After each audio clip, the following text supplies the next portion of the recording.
Welcome to our channel broken codes. आज के इस वीडियो में हम Uttarakhand lower PCS mains exam में जनरल स्टडीज़ के पेपर 2 में आने वाले 100 वर्ड्स के क्वेश्चन से रिलेटेड दो पैसेज देखेंगे। तो उनमें से पहला पैसेज है ushering of digital India. India's digital payment system has evolved rapidly over the last few years. This has been encouraged by various developments in information and communication technology and by forward-looking regulatory and government policies. The trinity of near universal account penetration, increasing smartphone penetration, and low-cost payments to consolidate the innovation in the payments industry. The government establishment, the National Payments Corporation of India (NPCI), a not-profit umbrella organization, was founded in 2009 to manage India's retail payment systems. Since April 2016, UPI has become synonymous to a rapid digital payment. During the inauguration of Digidhan Mela on 31st December 2016, Honorable Prime Minister launched Bhim UPI, Unified Payment Interface app, and urged people to make digital payments a habit to transform the country into a cashless economy. To achieve faceless, paperless, cashless status is a goal of Digital India. Some of the reforms undertaken in digital payments are banking from anywhere, expanding the base of financial inclusion, subsidy to its beneficiaries' account, scaling up the merchant acceptance infrastructure, UPI referral and cashback schemes, digital literacy and awareness. UPI system has created a national open standard which has been adopted by more than 200 Indian banks. अगर passage पूछा जाता है digital India के ऊपर तो हम 100 words में इस पैसेज को इस तरह से लिख सकते हैं और इसी में से हम 25 वर्ड्स का पैसेज भी क्रिएट कर सकते हैं। तो अगर डिजिटल इंडिया या फिर डिजिटल पेमेंट्स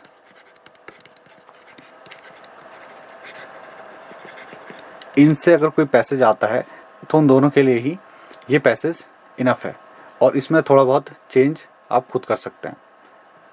इसमें कुछ चीज़ें इंक्लूड करना है, इससे एक्सक्लूड करना, ये आपके ऊपर है कि इसमें से किन चीज़ों को हटाना है और किन एक्स्ट्रा चीज़ों को इसमें डालना है और इसको और भी अच्छे तरीके से लिखा जा सकता है। तो ये जस्ट एक सैम्पल है कि इस तरह से अगर डिजिटल इंडिया के ऊपर कोई पैसेज आता है तो उसको इस तरीके से रिप्रेजेंट किया जा सकता है। अगर डिजिटल इंडिया के ऊपर लिखने के लिए आता है तो इसमें सबसे पहले हमें देखना है कि हमें कौन कौन सी चीज़ें इसमें इंक्लूड करनी है। इस पैसेज में जो भी चीज़ें बोल्ड वर्ड्स में लिखी हुई हैं बहुत इंपॉर्टेंट है और उनको इस पैसेज में इंक्लूड करना मैंडेटरी होगा। The Trinity of near universal account penetration, इसका मतलब क्या है कि ट्रिनिटी यानी कि तीन चीज़ें, जैसे त्रिमूर्ति यहाँ पर कभी हिंदी में हम इस पैसेज को देखेंगे, of near universal account penetration. तो जनधन योजना में जो भी डिजिटल अकाउंट से बैंक में अकाउंट खुले हुए थे, ठीक है। और सेकेंड, इंक्रीजिंग स्मार्टफोन पेनिट्रेशन, जैसे जैसे 4G टेक्नोलॉजी आई तो उससे क्या हुआ, स्मार्टफोन की रीच आम लोगों तक होने लगी और जनधन योजना के तहत जो खाते खुले, हमें डिजिटल पेमेंट करने के लिए दो चीज़ें मैंडेटरी हैं, पहला बैंक अकाउंट और second smartphone with internet connection. तो इन दो चीज़ों की हेल्प से बैंक अकाउंट और स्मार्टफोन विद इंटरनेट कनेक्शन हम डिजिटल इंडिया का पार्ट बन सकते हैं। तो इसमें एक बूस्ट दिया लो कॉस्ट पेमेंट से। जब low cost payment system available नहीं था तो उस समय क्या होता था, सपोज हम 10,000 का एक स्मार्टफोन ले रहे हैं एक शॉप से, तो उस समय POS मशीन होती थी जहाँ पर हम ATM कार्ड का यूज़ करते थे, अपने डेबिट कार्ड का या फिर क्रेडिट कार्ड का। तो शॉपकीपर हमसे बोलता था कि इसमें 2% एक्स्ट्रा आपको चार्ज देना पड़ेगा। तो 2%, अगर 10,000 का 2% हो गया तो यहाँ पर हो गया 200 रुपीज़। तो हमें उसे देने पड़ते थे 10,200 अगर हम ऑनलाइन पेमेंट कर रहे हैं through ATM card using POS machine. लेकिन फ्री लो कॉस्ट पेमेंट्स ने क्या बनाया कि हमें सिर्फ अब 10,000, अब क्या है कि हम गूगल पे, फ़ोन पे, पेटीएम के थ्रू QR कोड स्कैन करके या फिर डायरेक्ट उसके UPI अकाउंट में थ्रू मोबाइल नंबर और UPI ID हम उसको 10,000 ही उसको ट्रांसफ़र करते हैं। 200 हमें एक्स्ट्रा बर्डन पड़ रहा था UPI से, ये जो 200 का एक्स्ट्रा बर्डन है ये कंज्यूमर से हट गया और वो ज़्यादा से ज़्यादा इस डिजिटल इंडिया का पार्ट बनने लगे और डिजिटल पेमेंट्स को यूज़ करने लगे। और एक एजेंसी है national payments corporation of India जिसने UPI को डेवलप किया है, तो 2009 में लॉन्च हुई थी। तो इन सारी चीज़ों को यहाँ पर इंक्लूड करना इम्पॉर्टेंट है। और डिजिधन मेला, भीम UPI की फुल फॉर्म यहाँ पर को इंक्लूड करना कि यूनिफाइड पेमेंट इंटरफेस ऐप, और जो मेन ऑब्जेक्टिव इसका क्या था, to achieve faceless, paperless and cashless. तो फेसलेस, हमें बार बार कैशियर या बैंक जाने की ज़रूरत नहीं है। पेपरलेस, हमें कोई विड्रॉल फॉर्म या फिर चेक वहाँ पर दे करके पैसा निकालने की ज़रूरत नहीं है। कैशलेस, अगर बैंक से पैसा निकालेंगे तो कैश में ही हम शॉपकीपर को पेमेंट करेंगे। तो हम ऑनलाइन ही सारी ट्रांजेक्शन कर रहे हैं। To achieve faceless, paperless, cashless status is a goal of digital India. फिर दूसरी और चीज़ें जो बेनिफिट्स हुए डिजिटल इंडिया के, डिजिटल पेमेंट्स के, बैंकिंग फ्रॉम एनीवेयर। अब हमें बार बार बैंक जाने की ज़रूरत नहीं है, मोबाइल के थ्रू हम इन सब सारी चीज़ों को यूज़ कर सकते हैं। Expanding the base of financial inclusion, ठीक है। Subsidy to ends beneficiaries account, जैसे लोगों के अकाउंट में जो गवर्नमेंट स्कीम्स का पैसा जाता है वो डायरेक्टली बेनिफिशियरी तक पहुंच जाता है। Scaling of the merchant acceptance infrastructure, QR code है, आप डायरेक्टली वहाँ पर यूपीआई से पेमेंट कर सकते हैं। UPI referral and cashback schemes, ये बहुत चली थी एक टाइम पे गूगल पे, फ़ोन पे में, जहाँ पर आपको उनको यूज़ करने पर कैशबैक मिलता था और वो उनके प्रमोशंस के लिए था। अब उन स्कीम्स को प्रमोट करने की ज़रूरत है नहीं, क्योंकि अब आम नागरिक उनका यूज टू हो चुका है। डिजिटल लिटरेसी एंड अवेयरनेस, तो इससे क्या हुआ कि जब digital system, digital payment system आया तो जो लोग स्मार्टफोन चलाना नहीं जानते थे, लोगों को पता था कि बिना स्मार्टफोन चलाए, बिना डिजिटल लिटरेसी के काम बन रहा है, तो तब तक उन्होंने उसको सीखने की ज़रूरत महसूस नहीं की। लेकिन जब लगा कि इसके बिना काम नहीं चलेगा और ये इतना ईजी है, ईजी यूज़र इंटरफेस है इसका, तो इससे क्या हुआ, लोगों में डिजिटल लिटरेसी की अवेयरनेस आई, उन्होंने स्मार्टफोन चलाना सीखा, तो इससे ये सारी चीज़ें भी फुलफिल हुई। तो UPI system has created a national open standard, और लगभग 200 बैंक इस यूपीआई सिस्टम से कनेक्टेड हैं। तो ये था इंग्लिश में डिजिटल इंडिया का एक सैम्पल। तो इसी तरीके से अपने हिसाब से इसको आप मॉडिफाई कर सकते हैं। अब इसी को हम हिंदी में देखते हैं। तो डिजिटल इंडिया की शुरुआत, भारत की डिजिटल भुगतान प्रणाली पिछले कुछ वर्षों में तेजी से विकसित हुई है। इसे सूचना और संचार प्रौद्योगिकी के क्षेत्र में हुए विभिन्न विकासों और भविष्योन्मुखी विनियामक और सरकारी नीतियों द्वारा प्रोत्साहित किया गया है। लगभग सार्वभौमिक खाता पैठ, स्मार्टफोन की बढ़ती पैठ और कम लागत के भुगतान की त्रिमूर्ति, भुगतान उद्योग में नवाचार को मजबूत करने के लिए सरकार ने भारतीय राष्ट्रीय भुगतान निगम एनपीसीआई की स्थापना की। एक गैर लाभकारी छाता संगठन की स्थापना 2009 में की गई थी, भारत की खुदरा भुगतान प्रणाली का प्रबंधन करने के लिए। अप्रैल 2016 से यूपीआई तेजी से डिजिटल भुगतान का पर्याय बन गया है। 31 दिसंबर 2016 को डिजिधन मेला के उद्घाटन के दौरान माननीय प्रधानमंत्री ने Bhim UPI unified payment interface app launch किया और लोगों से डिजिटल भुगतान को एक आदत बनाने का आग्रह किया। देश को कैशलेस इकोनॉमी में बदलने के लिए इसको लॉन्च किया गया था। डिजिटल इंडिया का लक्ष्य फेसलेस, पेपरलेस, कैशलेस स्थिति प्राप्त करना है। डिजिटल भुगतान में किए गए कुछ सुधार हैं: कहीं से भी बैंकिंग, वित्तीय समावेशन के आधार का विस्तार, अंतिम लाभार्थी के खाते में सब्सिडी, यूपीआई रेफरल और कैशबैक योजनाएं, डिजिटल साक्षरता और जागरूकता। यूपीआई प्रणाली ने एक राष्ट्रीय खुला मानक बनाया है जिसे 200 से अधिक भारतीय बैंकों ने अपनाया है।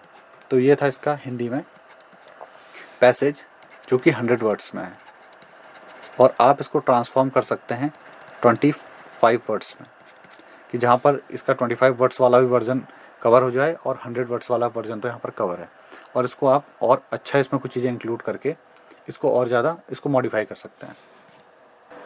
अगर आपने डिजिटल इंडिया में कुछ एक्स्ट्रा पढ़ा हुआ है और लगता है कि वो और ज़्यादा इंपॉर्टेंट है, तो कुछ चीज़ों को इसमें से हटा करके आप उन चीज़ों को इसमें ऐड कर सकते हैं, जिससे कि पैसे और भी ज़्यादा अट्रैक्टिव लगे। अब सेकंड है from darkness to light, Ujala scheme. तो उजाला स्कीम क्या थी, इसको हम देखते हैं। Unnat Jyoti by affordable LEDs for all, Ujala, ये उजाला की फुल फॉर्म है। A path breaking initiative by government of India aimed at bringing light in darkness has ushered in a new technology, namely light emitting diode, to crores of homes in India, leading to a LED revolution in the country. It was launched in 2015 with a target of replacing 77 crore incandescent lamps with LED bulbs to nullify the high cost of LEDs that acted as a barrier in the adoption of energy efficient systems. तो ये scheme क्यों शुरू की गई? 2015 में scheme launch हुई, तो इसका टारगेट था तो 77 करोड़ इनकैंडिसेंट लैम्प्स को रिप्लेस करने के लिए इस स्कीम की शुरुआत की गई। तो इनकैंडिसेंट बल्ब क्या होते थे कि इसमें फिलामेंट होता था, ये बिल्कुल भी एनर्जी इफिशिएंट बल्ब नहीं होते थे, इनकी जो लाइट इंटेंसिटी थी वो भी काफ़ी कम होती थी। तो 77 करोड़ इनकैंडिसेंट लैम्प्स को एलईडी से रिप्लेस करना ठीक है, ये पहला इनका टारगेट था उजाला का। और सेकंड जो टारगेट था इनका, high cost of LED that acted as barrier previously. तो जो हाई कॉस्ट थी एलईडी की, वो बैरियर का काम कर रही थी कि लोग उसे अफोर्ड नहीं कर पा रहे थे एलईडी बल्ब्स को। तो उन्होंने, गवर्नमेंट ने क्या किया, गवर्नमेंट ने स्कीम लॉन्च की उजाला, जिसमें लोगों को सस्ती दरों पर एलईडी बल्ब उपलब्ध कराए गए। अब इसके क्या क्या बेनिफिट हुए वो इसमें पूरे नीचे लिखे हुए हैं। The scheme was implemented to set up a phase wise LED distribution. The objective is to promote efficient lighting, enhance awareness on using efficient equipment that will reduce electricity bills and preserve the environment. It is the world's largest domestic lighting project. Over 36.13 crore LED bulbs have been distributed across India. This has resulted in an estimated energy saving of 46.92 billion kilowatt hour per year, avoided peak demand of 9,394 megawatt, and an estimated greenhouse gases emission reduction of 38 million tons of CO2 annually. Street Lighting National Program launched in 2015 and has been instrumental in replacing over 50 lakh street lights in over 500 cities in India. EESL replaces the conventional street lights with LEDs at its own cost. It is the world's largest streetlight replacement program. Gram Swaraj Abhiyan, launched in 2018 as a part of it, villages with poor households were able to buy LED bulbs for a special price under Ujala program. यहाँ पर हम देख सकते हैं objective क्या था, is to promote efficient lighting, enhance awareness about efficient equipment that reduce the electricity bills. Electricity bill इससे reduce हुए क्योंकि एनर्जी इफिशिएंट थे, कम वॉट के थे। जो ल्यूमिनेसेंस थी इनकी इनकैंडिसेंट बल्ब से वो काफ़ी हाई थी। तो ये वर्ल्ड का लार्जेस्ट डोमेस्टिक लाइटिंग प्रोजेक्ट था। और सेकंड यहाँ पर क्या है, एनर्जी सेविंग। यहाँ पर पीक डिमांड क्या है, पीक डिमांड वो टाइम होता है इलेक्ट्रिसिटी का जब बहुत सारे घरों में बिजली के अप्लाइंसेस जो होते हैं वो ऑन होते हैं एक ही समय पर।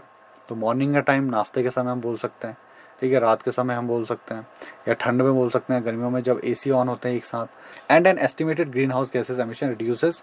तो ग्रीन हाउस गैसेज एमिशन इससे रिडक्शन हुआ 38 मिलियन टन्स CO2 इससे कम प्रोड्यूस होगी एनुअली इस प्रोग्राम से, जितने एलईडी बल्ब इंडिया में डिस्ट्रीब्यूट किए गए हैं। तो होता क्या है कि ग्रीन हाउस गैसेस कैसे, क्योंकि हमें पता है कि जो बिजली आती है, बिजली हाइड्रो पावर है, न्यूक्लियर पावर है और कोल बेस्ड प्लांट्स होते हैं। तो कोल बेस्ड प्लांट इंडिया में मोस्ट ऑफ दी जो इलेक्ट्रिसिटी आती है वो कोल बेस्ड प्लांट से आती है। तो वहाँ पर को क्या होगा कि अगर बिजली की डिमांड कम होगी तो कोल को उतना ही कम जलाया जाएगा बिजली प्रोडक्शन के लिए। अब और हैं स्ट्रीट लाइटिंग नेशनल प्रोग्राम, जो स्ट्रीट लाइट्स लगी हुई हैं, ठीक है, सोलर पावर्ड स्ट्रीट लाइट्स हम बोल सकते हैं, उसमें भी एलईडी बल्ब का यूज़ होता है, तो उससे कम पावर वो एलईडी बल्ब यूज़ करते हैं। ग्राम स्वराज अभियान, तो यहाँ पर जो भी बोल्ड वर्ड में चीज़ें लिखी हुई हैं वो बहुत इंपॉर्टेंट हैं, उनको आपको हमेशा एक अंडरलाइन करके, जब भी आप पैसेज लिखें तो उसको अंडरलाइन करके रखें ताकि वो बार बार उसकी जो इमेज है वो आपके दिमाग में बनी रहे। और इनकी हेल्प से, अगर आपको पूरा पैसेज याद ना भी रहे तो इनकी हेल्प से आप वहाँ पर कोई एग्ज़ाम में पैसेज को क्रिएट कर सकते हैं बाय योरसेल्फ। अब इसी पैसेज को हम हिंदी में देखते हैं कि अंधकार से प्रकाश की ओर उजाला, सभी के लिए अफोर्डेबल एलईडी द्वारा उन्नत ज्योति उजाला भारत सरकार द्वारा एक पथ प्रदर्शक पहल, जिसका उद्देश्य अंधेरे में प्रकाश लाना है, ने भारत में करोड़ों घरों में प्रकाश उत्सर्जक डायोड एलईडी नामक एक नई तकनीक की शुरुआत की है, देश में एक एलईडी क्रांति के लिए। इसे 2015 में 77 करोड़ तापदीप्त लैंपों को एलईडी बल्बों से बदलने और एलईडी की उच्च लागत को समाप्त करने के लक्ष्य के साथ लॉन्च किया गया है, जो पहले ऊर्जा कुशल प्रणालियों को अपनाने में बाधा के रूप में काम करते थे। चरणवार एलईडी वितरण स्थापित करने के लिए योजना लागू की गई थी। इसका उद्देश्य कुशल प्रकाश व्यवस्था को बढ़ावा देना, कुशल उपकरणों का उपयोग करने के बारे में जागरूकता बढ़ाना है, जो बिजली के बिलों को कम करेगा और पर्यावरण को संरक्षित करेगा। यह दुनिया की सबसे बड़ी घरेलू प्रकाश परियोजना है। पूरे भारत में 36.13 करोड़ से अधिक एलईडी बल्ब वितरित किए गए हैं। इसके परिणाम स्वरूप प्रति वर्ष 46.92 बिलियन किलोवाट आवर की अनुमानित ऊर्जा बचत हुई है। 9,394 मेगावाट की चरम मांग से बचा गया है और अनुमानित ग्रीन हाउस गैसेस उत्सर्जन में सालाना 38 मिलियन टन CO2 की कमी हुई है। स्ट्रीट लाइटिंग राष्ट्रीय कार्यक्रम 2015 में शुरू किया गया था और भारत में 500 से अधिक शहरों में 50 लाख से अधिक स्ट्रीट लाइटों को बदलने में महत्वपूर्ण भूमिका निभाई है। EESL पारंपरिक स्ट्रीट लाइट को अपनी लागत पर एलईडी के साथ बदल देता है। यह दुनिया का सबसे बड़ा स्ट्रीट लाइट प्रतिस्थापन कार्यक्रम है। ग्राम स्वराज अभियान GSA 2018 में शुरू किया गया था। इसके एक हिस्से के रूप में गरीब घरों वाले गांव उजाला कार्यक्रम के तहत एक विशेष मूल्य के LED बल्ब खरीदने में सक्षम है। तो ये 2 पैसेज थे डिजिटल इंडिया के ऊपर और उजाला स्कीम से रिलेटेड। मिलते हैं नेक्स्ट वीडियो में ऐसे ही कुछ इंपॉर्टेंट पैसेजेस के साथ जिनके लोअर PCS मेंस में आने के काफ़ी हाई चांसेस हैं।